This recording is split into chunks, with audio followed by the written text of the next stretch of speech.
Hi guys, welcome to today's video. Today we're going to be talking about my Canon R6. Now I've had this shockingly a year now. I can't believe how quickly the time has gone, but I've used this for a year.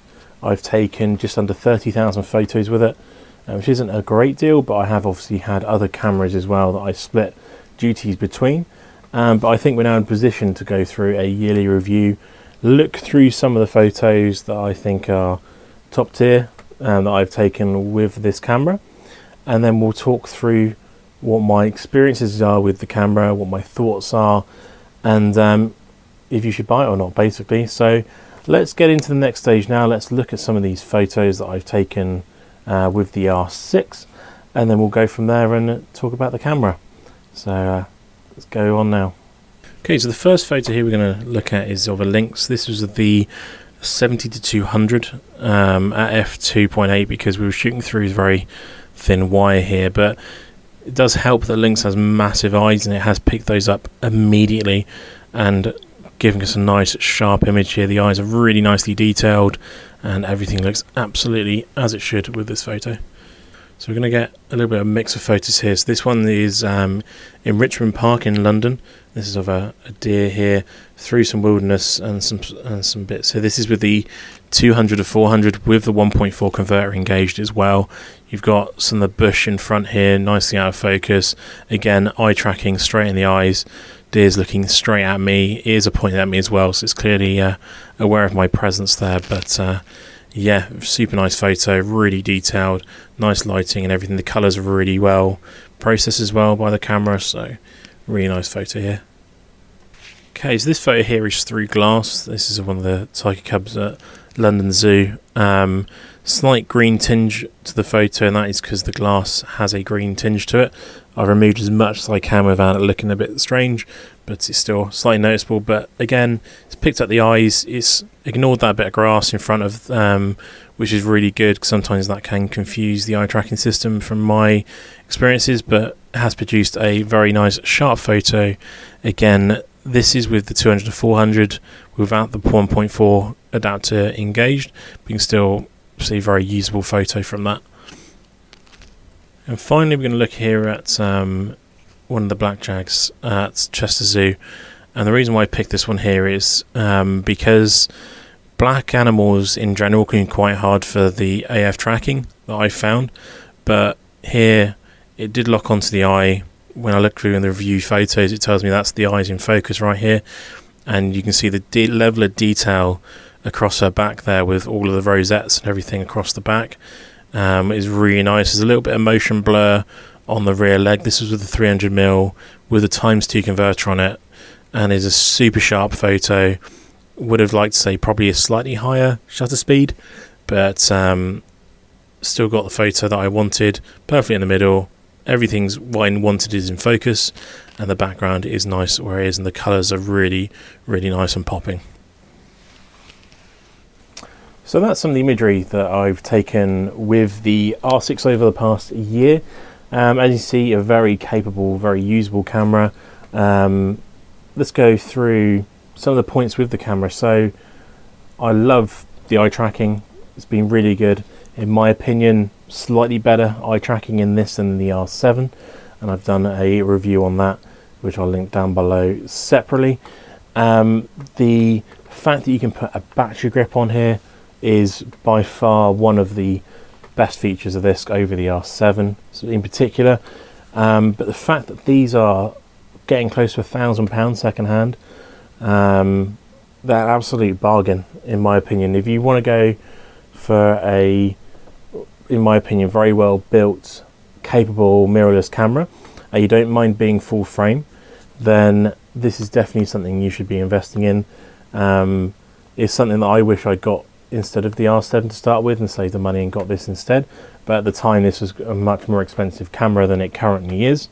I was very fortunate enough to get this at a good price when I did with the battery grip, but since using it, say I'd stopped using the R7 just because I prefer how this feels, and I think that is also to do with my personal preferences of being more used to using full frame because I've used the 1DXs for so long, and maybe that's something to do with it. But I do feel with the R6 you do get a slightly better hit rate with the autofocus compared to the R7. It's still not as good in my opinion as the hit rate if you get the AF point right on the 1DXs.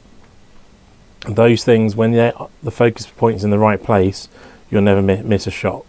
But this sometimes, if there's like a leaf in front of an animal walking towards you, it can sometimes get a little bit confused, which isn't great when you want to do wildlife shooting.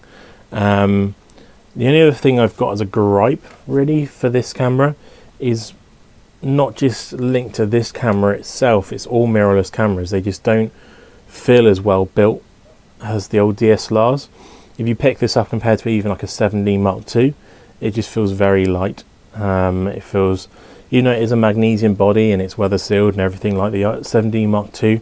It just doesn't feel as well nice in the hands. It feels, to me, and this is my personal opinion, slightly too small for my hands, but I do have quite big hands.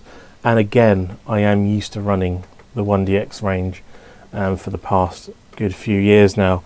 So that just might be a me, but if you feel the same, comment down below, let me know what your thoughts are. The fact the battery grip doesn't quite fit as well, obviously this is made for the R5 as well, and I've not seen it with an R5 yet, but I'm guessing the R5 is slightly wider because there is a little bit of here and a step, so that's just aesthetics. It works absolutely fine how it is. You have got your two batteries in there. I've not been out yet with two batteries, and these are Canon official batteries. I've not yet gone out for a day and run out of battery life. I've been out for a couple of days and run out of battery life, but then you've got spare batteries that you just put in there, so it's not the end of the world. One thing I do to increase my battery life, because some people were complaining when these first came out about poor battery life, is I always have the screen flipped inwards. I never shoot with the screen like that. Now the reason why is, if the screen's outwards facing out, it's always going to be on when you take your face away from the EVF, and that means you're going to be using battery every time. If I want to review a photo, I'll just quickly flick it out to the side, review the photo, put it back, or I just look through the viewfinder and review the photo through the EVF that way instead. And that seems to mean I can get about 3,000 photos for two batteries, which is more than enough when you're out and about. No problems at all there. I also use the faster SD cards. So these are the Extreme Pro by SanDisk, the 300 megabytes a second download on there. I do get buffer issues sometimes, and I only shoot this in mirrorless mode, so that's 20 frames a second, but I do get buffer issues if I am holding that trigger down for a long time. Not that you should do, but because of those cards it does refresh very quickly, so that's not really an issue. Overall, you shouldn't be holding it down. I've only used this camera as well with converted lenses, so maybe that could be something to do with my AF issues that I sometimes find. I do want to start picking up some RF lenses. There's a few I've got in mind, maybe the 800 f11. I also want to pick up 100 to 500, and when the Mark II 70-200 comes out, I definitely want to be getting my hands on the Mark I 70-200 and just having that as permanent lens on this camera, I think. And just seeing if that alleviates some of the AF issues that I've been experiencing. Because say I'm using quite old glass. I've got old primes, I've got old 70-200, I've got the old macro lens, and maybe that's where those AF issues, because there's a bit of a lag in communication between the camera and the lens. But let me know if you've had those issues as well and you've been using RF lenses on here. But yeah, overall, if you're looking for a mirrorless camera for just over £1,000, I think about £1,200 for a good condition one now, and you want full frame, this is definitely what to go for at the moment. I would also recommend getting the battery grip if you're doing sports or wildlife photography, just because you get that extra battery life and you also get that vertical grip.